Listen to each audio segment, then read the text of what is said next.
Welcome into a crossover episode of Locked On Phillies and Locked On Pirates. Joining me today, Ethan Smith of Locked On Pirates. And Ethan, I know the series already started yesterday. Phillies took a 5-1 victory, but this is a 4-game set. We still got 3 games over the weekend. Yeah. It's a really intriguing series, not just because we got the whole cross-state rivalry thing, but because I think the Pirates have some really interesting storylines that I don't think Phillies fans are zoned in on yet. And also, a 9-3 start to the year coming into this series before yesterday is something that should make you say, oh, okay, what's going on over in Pittsburgh? So before we get into the deep dive of the team overall and everything like that, let's just talk about the series and what happened last night and also what you're expecting. Like coming into this series, what was the expectation for Pirates fans, or what should have been the expectation facing off for 4 games against the Phils? Well, one, I mean, you're in Philly, so I'm hoping for a split somehow. If they come out of this and win this series, that's where I think a lot of people will be like, okay, they just went into Philly and beat the Phillies 3 times at least, but that would require them to win every single game left in the series, which I just don't think will happen. I just think Philly's just a very tough place to play. But if you can walk away from this series somehow with a split, I think that's a win. Pirates haven't lost a series yet this year. Obviously, they split with the Tigers, beat the Orioles, beat the Nationals, and beat the Marlins thus far. So not exactly a murderer's row of teams, but I would say the Phillies and the Orioles are definitely good litmus tests for this team. And they already beat the Orioles in a series, albeit that was at home. So I mean, you look at the Phillies too, and I mentioned it to you before we started recording. I kind of figured that the Phillies were going to have kind of a strong offensive series because for some reason, nobody on there is hitting really at all. Like I was doing a preview for you guys yesterday, and I was looking up and down the lineup, and I was like, is anybody hitting the baseball right now? Like what's going on over in Philadelphia? So I kind of expected that the Phillies would come out and hit the baseball pretty well, even against Jared Jones, who pitched well again. I mean, I'm not going to sit here and act like Jared Jones didn't pitch good again. It was just the long ball has just been his Achilles heel to begin the year. So my expectations would be that the Pirates lose this series, but I hope that they find a way to split and go into New York with a split that way, because obviously I think the Mets are not as good a team as the Phillies are, but it's still early. We don't know what any of these teams are yet, Connor. It's kind of crazy. Right, it is. 2 weird starts to the year, too. And you know what's funny? I've been getting ripped on this because my full-time job, I do sports talk radio here in Philly. And I've been saying, like, I'd be comfortable with the split with Pittsburgh. You guys are a team that last year started off really fast. This year have started off fast again. And the Phillies are a team that the past 3 years have started relatively slow. This year is better than the others. But sometimes you just have teams that get going early and you have teams that naturally get going later. And as much as you say, oh, a split would be good for the Pirates, I think the split would be a comfortable outcome for the Phillies because, like you just said, we don't know what these teams are. Pittsburgh could be one of those teams where you check in June and you're like, wait, they're still in first in the Central and they look really good. And they got this young talent that is developing. So here's something, though, that I need from you real quick, because I know Jared Jones already threw his game for the series. I did a preview yesterday, and my mentions on Twitter exploded with a bunch of people saying, how are you saying Ranger Suarez is better than Jared Jones? Jared Jones is amazing.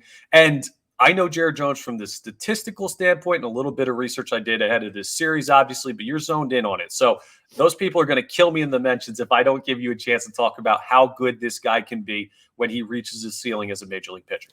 Well, I mean, you look at the kid going into this series, had 17 strikeouts in his first two appearances and his first 2 starts. And yeah, I mean, the Marlins are obviously off to a terrible start, took advantage there and had 10 strikeouts against that lineup, but he had 7 strikeouts and didn't really do all that bad against a very strong Baltimore Orioles lineup that I got to see in person. And when you watch this kid pitch in person, I know we all it's kind of cheap to say this, but body language speaks a lot from pitchers. And when he goes out on the mound, and I don't know if you noticed this last night either, he just has the body language of a Major League Baseball pitcher. He just does. He goes out there, he throws the ball 97, 98, 99, even sometimes 100, and he uses everything well. And the thing that I liked a lot that I saw from him yesterday is usually the fastball is his calling card. And if it's not on, he's not on. You saw him shift away from that a little bit last night because the Phillies were tagging it a little bit. He said, okay, I'm going to start throwing the slider. I'm going to start throwing the changeup now. I'm going to start using these secondary pitches to my advantage. So through 3 starts already, he's already learning how to adapt mid-game, which is something that a lot of guys just flat out can't do. I mean, you look at Bailey Falter, who you guys will see in the series. A lot of Pirates fans want him gone for good reason because he usually just doesn't adjust well when his stuff gets tagged up. Jared Jones found that out on the fly against a strong Philadelphia Phillies lineup last night. And albeit he got the loss, oh well, but he still pitched very well. And then you also have to keep in mind he's the number 3 prospect in this system. That's a strong system still. And he's in the top 100. He's a guy that can be very good in this league, and I think eventually can be a top 3 starter for them. He already is. Technically, based off of scheduling, he already is. And he just has the making of an MLB pitcher. He can throw hard. His secondary pitches are going to come along eventually. And when those come along and he can really start using them all together, it's going to be fun. Now, as far as comparing him to a guy like Ranger Suarez, I mean, how can we even do that? It's too early in his career to compare him to a guy with this track record. So that was my main point when I made that comparison yesterday, is just the Pirates are in a spot. Bailey Falter's another young guy. We know him from his time in Philadelphia. We saw him come up here. But you guys have a mix of veterans and young players, but there are names you've heard for a little bit, O'Neill Cruz and Brian Hayes, and you like, okay, well, they've got some veterans. And then you look at the age of these guys and how long they've been up, and you're like, oh, no, they're still a young contingency team. So it's very tough to compare the two because it's hard to say where the ceiling is for some of these guys yet. Yeah, and for like O'Neill Cruz, for instance, a lot of people have a lot of expectations for him. I do too.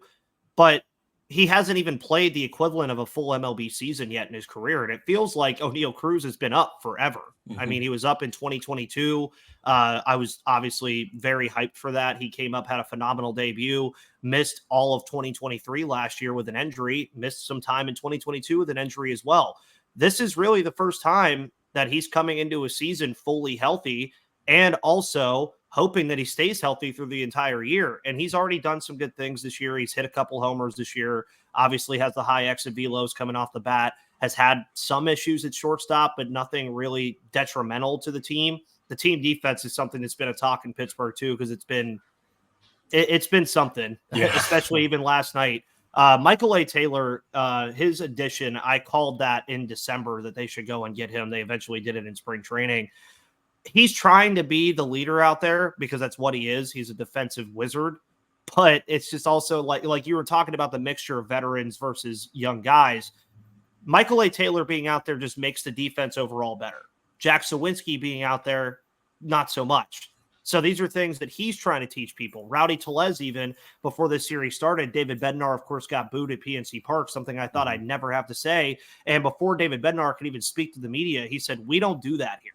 Like, this is not the place to do that." Rowdy Tellez has been a Pittsburgh Pirate for 12 games, and he's already instilling a leadership role. And I think that's what you mentioned about how young these guys are. Yeah, they've been up here for a while, but look at the last couple teams for the Pirates. Did Brian Hayes, O'Neill Cruz, and all these young guys really learn anything from losing 100 games 2 times in the last 3 years?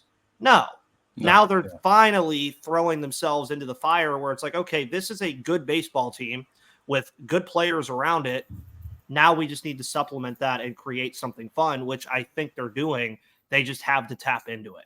Yeah, and we're going to talk about the ceilings for both of these teams a little bit later on in the episode. But I want to ask you this, just getting back to this series specifically. If the Pirates are going to win this series, let's say they win the next 3 games, they end up taking 3 of 4 against the Phillies. What needs to go right for that to happen? Well, the starters have to keep pitching the way they've been pitching lately. I mean, they've gotten 6 quality starts this year so far. I actually think Jones may have gotten a quality start last night. I don't remember. I believe he did. He went 6 and he only allowed 3. He allowed 3. So, yeah, that would be a quality start for him. So 7 quality starts now on the year from your starting rotation that had a lot of questions. And not saying those questions aren't still there. Mitch Keller obviously having a slow start and stuff like that. But I think if you get good starts like tonight, obviously you'll have Falter versus Sanchez.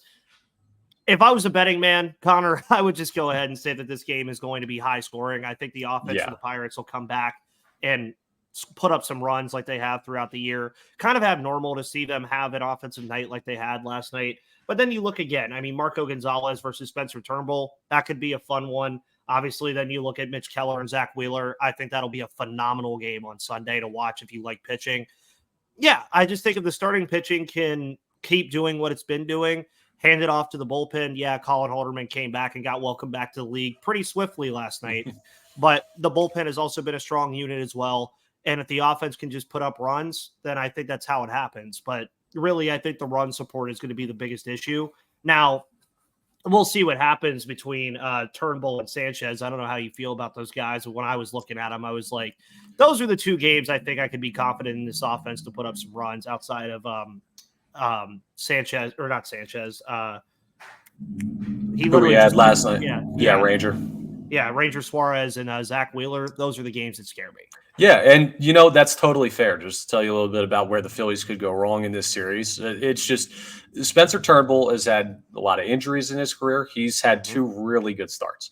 And Christopher Sanchez was really good last year and has looked solid so far this year. But those are the two guys, like, what Wheeler is, what Suarez is, what Nola is. And those are the two guys where the ceiling seems to be relatively high for fourth and fifth starters, but the consistency is not something you can count on, even if they've started the season off well. So if there's a place to get the Phillies, it's when you see the fourth and fifth starter and you guys get that opportunity for two games. So this is by no means a walk in the park for the Phils. And also, you brought up the offensive issues. Dude, the Phillies have been struggling at points offensively.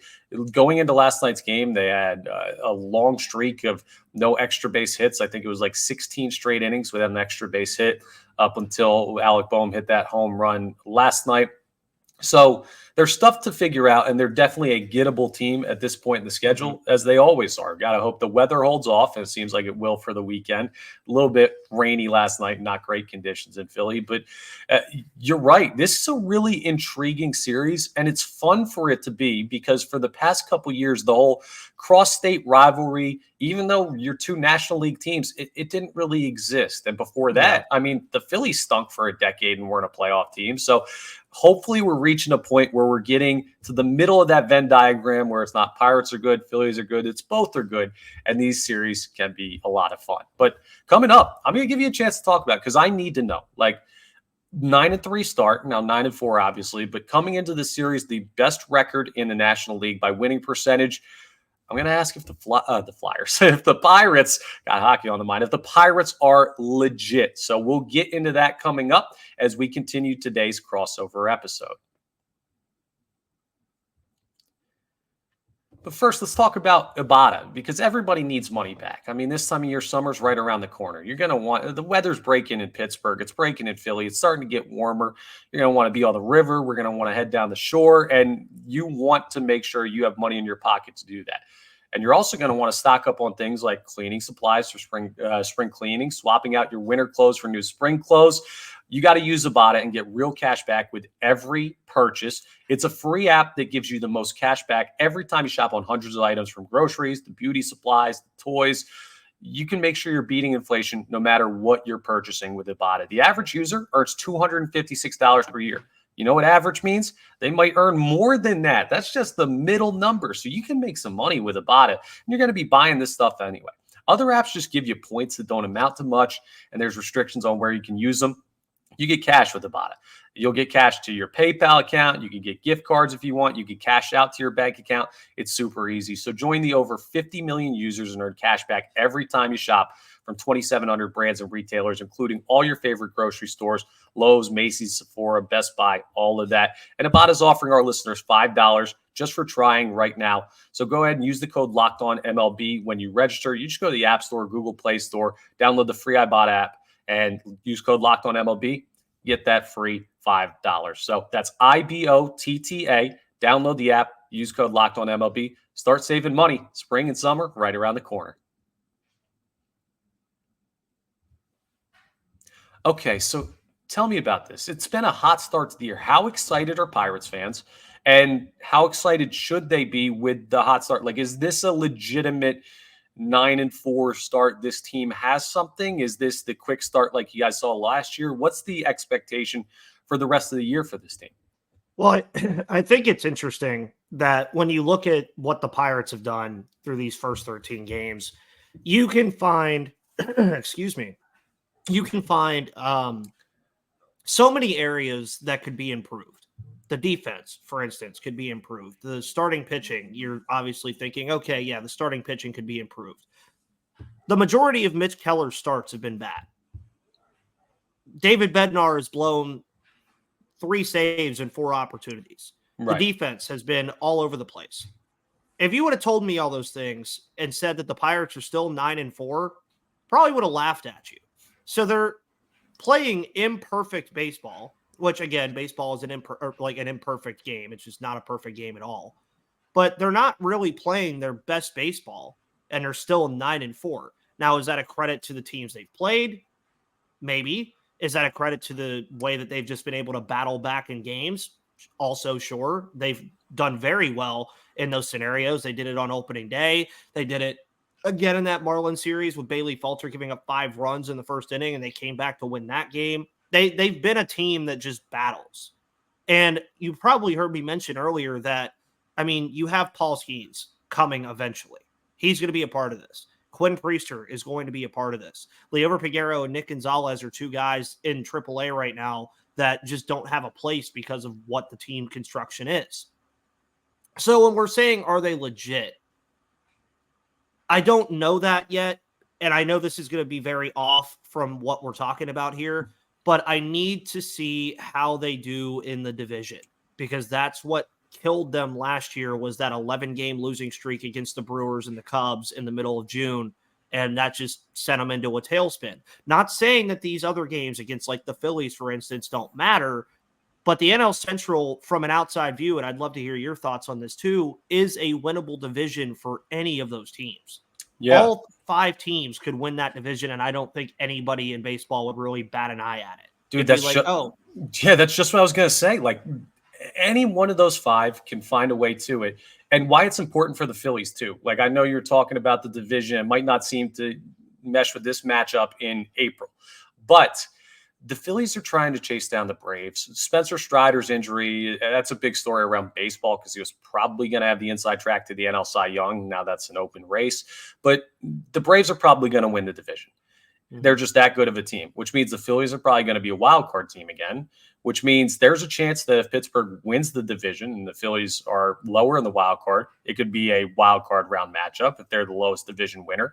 If you guys are a wild card team out of the Central, which is certainly possible, you could be looking at a matchup in the postseason. So there's a legitimate chance that the second place or first place team in the Central can be the first matchup for the Phillies in the postseason.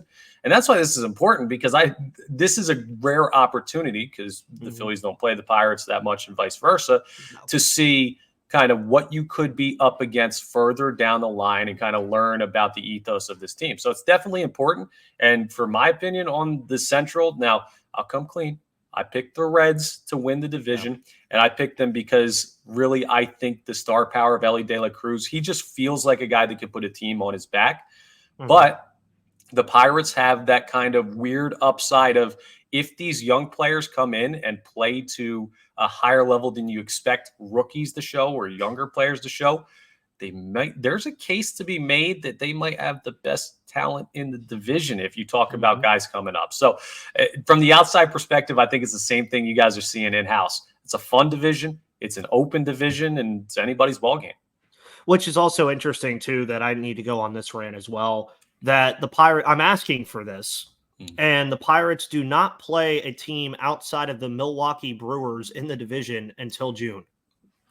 That's so weird. Okay. I'm like, cool. So we don't play Chicago, the Cubs, or I think we might play Chicago earlier, but I know we don't play the Reds and the Cardinals until like June. And I'm like, okay, MLB. I mean, I guess the schedule, I mean, don't get me wrong. I like playing every team. I think it offers a different perspective on the game. It introduces you to players you might not know. Like, I actually did a Sporkle quiz. If you guys know what Sporkle is, I did a Sporkle quiz trying to figure out all of the starting lineups, and I did not do well at all. Obviously got the Pirates fully right and most of the in-division teams right, but definitely some of those AL teams, I was like, I don't really know these. But going back to the topic at hand, though, I would say don't be shocked if the Pirates are in the conversation come August or September. And also, if I want to scare people, I don't know if I'd want to face the Pirates in the wild card by the end of the year. because there was a real possibility that the three pitchers you would see in that series would be Paul Skeens, Mitch Keller, and Jared Jones.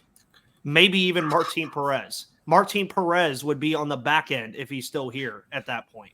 That's scary.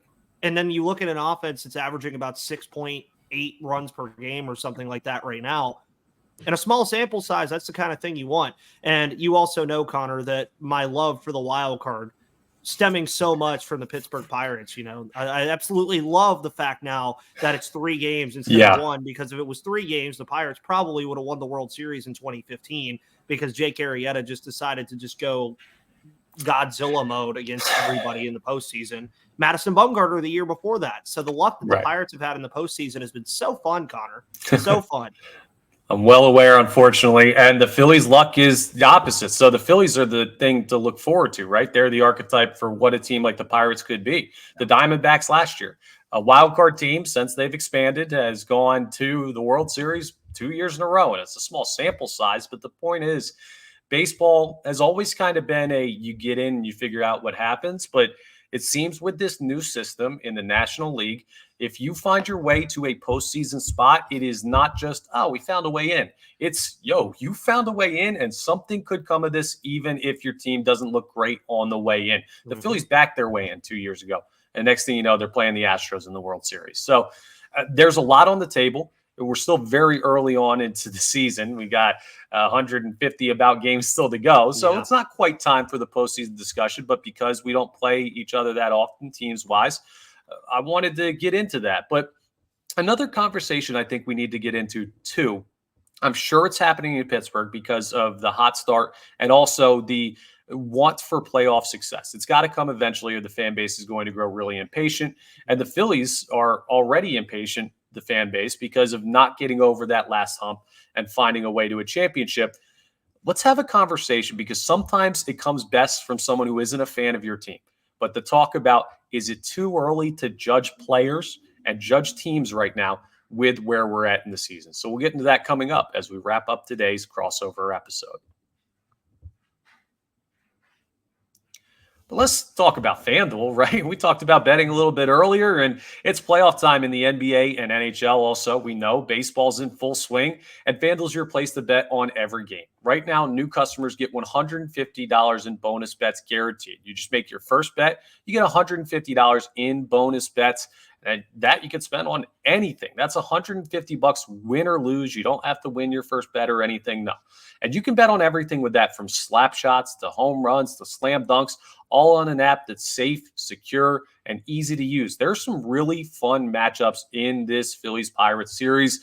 You're absolutely right, Ethan. The over tonight, I would look pretty heavily at that one with the two pitchers on the mound, and that's fun. We want to see runs scored. So go ahead and check it out. I don't know what you're waiting for, but visit FanDuel.com/lockedon, and you can make your first bet an automatic win. FanDuel, America's #1 sports book. And also, we got to tell you about LinkedIn, okay? Things are going to go well on FanDuel. They are. But, hey, people lose money gambling. Just ask Shohei Ohtani. And if you do need to find a different job, like someone out there in LA is searching for right now, go to LinkedIn, and LinkedIn's got you covered. LinkedIn Sales Navigator is a sales intelligence platform that helps professionals effectively prospect and engage high-value customers, drive higher revenue, and increase sales performances. Sales Navigator helps you target the right buyers, surface key signals, and find out hidden allies so you can find those buyers that are most likely to convert. If you've ever done a sales job, you know that it's very tough to find the prospects that you need to create opportunities to make money. But this is fueled by LinkedIn's 1 billion member platform. Their Sales Navigator gives you the most up-to-date first-party data, enabling you to unlock conversations with the people that matter. So right now, you could try LinkedIn Sales Navigator and get a 60-day free trial. 2 months worth of figuring out if this works for you without any costs associated at linkedin.com/lockedon. That's linkedin.com/lockedon for a 60-day free trial. Let LinkedIn Sales Navigator help you sell like a superstar today. Just go to linkedin.com/lockedon and get started. So this is something that we've been dealing with here in Philadelphia with the fan base, and I'm sure it's happening in Pittsburgh, and frankly, I'm sure it's happening with 27 other franchises. I don't know if the Oakland Athletics franchise is still out there worrying about judging their team too early, but for a lot of teams in baseball, there's this conversation about 2 weeks in. Why isn't this guy hitting? Why isn't this guy pitching well? Why isn't the team performing the way you'd expect? And for the Pirates, it's been a really good start to the season when you look at overall results. But is it too early to you, Ethan? I know you kind of alluded to it a couple times already, but too early to make an overall determination on what a team's going to be at this point in the season?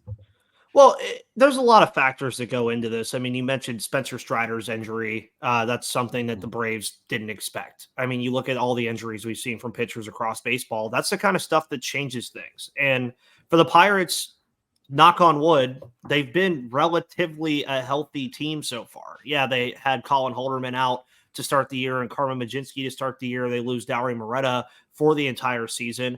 But going into the year so far, they've been a relatively healthy team.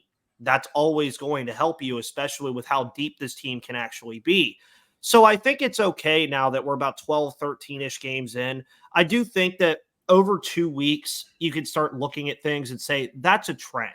Like Andrew McCutchen, for instance, is striking out at an alarming rate. Yeah. And is sitting at 299. He wants 300 so bad. I kind of want him to do it in this series, seeing as he also played for the Phillies as well. I think that'd be a nice moment for him. But when you get to a certain point, 2-3 weeks in, and these things are starting to become issues, that's where I think you could say it's a trend. Now, I'm not saying that trend is going to stay what it is because, baseball is baseball. You could have a guy go 0 for 30 and then hit 500 for an entire month. I mean, we've seen that happen before where guys just have crazy months of April or May, and then June and July roll around and they're hitting the Mendoza line. It just happens like that. So I don't think is it too early to judge teams?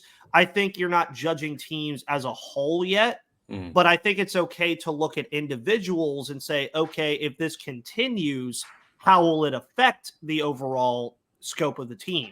Like if Kutch keeps striking out at an alarming rate that he is, how much does that affect the Pirates? For the Phillies, for instance, if so-and-so isn't hitting the baseball like he should Let's just pick a random guy like maybe Nick Castellanos. Yeah, like if Nick Castellanos doesn't come out of it, like how does that affect the overall lineup as a whole? I think that's how you can look at it right now when you're judging teams. Like let's say like for a fifth starter, like Bailey Falter, for instance, if he goes back to who Bailey Falter is ever since he's been in Pittsburgh, he's probably going to get shelled tonight. How does that affect the Pirates with him being in the rotation?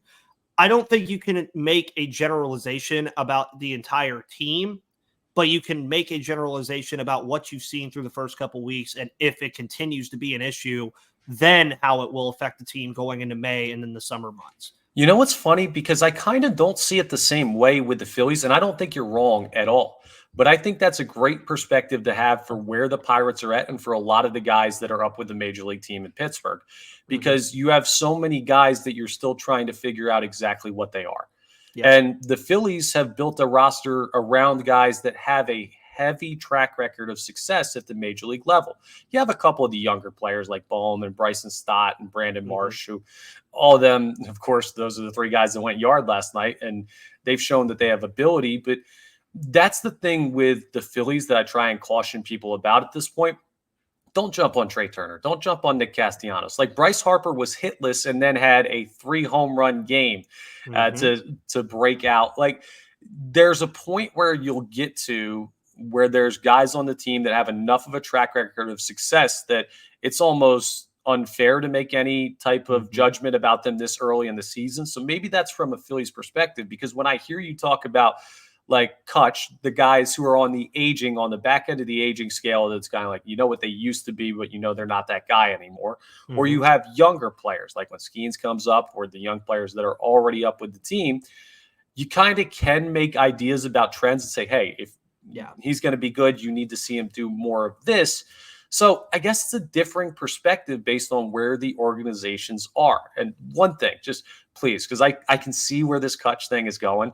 Like, I know he's on the back end. He's beloved here. Obviously, we're not trying to claim him. He's always going to be a Pittsburgh Pirate, won an MVP there. But take it easy on the guy when he struggles. I know it's tough, but I just don't want – he's such a likable guy, too. It doesn't help when he's not helping you win ball games. But Phillies fans will always support him. He's just one of those guys it's good to have around a locker room if he can remotely produce. But there comes a point with everybody where it's just like, I know you're a great dude, but this isn't the great dude baseball league. This is Major League Baseball. So you gotta find a way to hit. But a really interesting perspective on that, man. Yeah, and I think with Kutch too, I mean, it's fine. I think people are just happy that he's in a Pirates uniform at this point. And also, if they have to get him out of the lineup, it's not like they don't have other options that can do more or less than what he's doing. I mean, you look around, like Connor Joe has had a very good start to the year. You look at Edward Olivares, who leads the team in home runs right now and doesn't even start every day. They have other options at DH if they need to use them. Rowdy Tellez even. So I don't think it'll be much of an issue. It's a fixable issue. And Kutch is a notoriously slow starter anyway. Even Philly fans probably know that. So I assume he'll pick it up once he gets going. Yeah. Well, listen, it'll be a fun series either way. Two good baseball teams. One that is expecting to take a jump this year. The Phillies expecting to take a slight step further than what they've been. But regardless, it'll be a fun series for people to check out. Ethan, thanks so much for taking the time to pop on and tell everybody where they can find your content. Find me at MVP_Ethan or at Locked On Pirates on Twitter. And you can find the show wherever you find Locked On Phillies, YouTube, or all your audio platforms. It's free and available to you every Monday through Friday. So it's not hard to find. All you have to do is change Phillies to Pirates if you want to find me. And it's not that hard to find. It's absolutely simple. And if you're here checking out Locked On Pirates and you're a diehard faithful of the Pittsburgh Pirates, you can check out Locked On Phillies if you'd like to and hear some more of the commentary on the series. At LO_Phillies on Twitter. You can follow me at Connor Thomas 975 on Twitter. But this is awesome. Please make sure you're rating and reviewing if you're consuming this in podcast form. If you're on YouTube, subscribe to both the channels. That is the number one way you can tell us that you like our content, is by hitting that subscribe button. So appreciate everyone who's done that, everyone who's going to do that for Ethan and I. But that's all for this crossover episode. We're both parts of the Locked On Podcast Network, your team every day. And we will talk to you next time on our respective channels on our next episodes of Locked On Phillies and Locked On Pirates.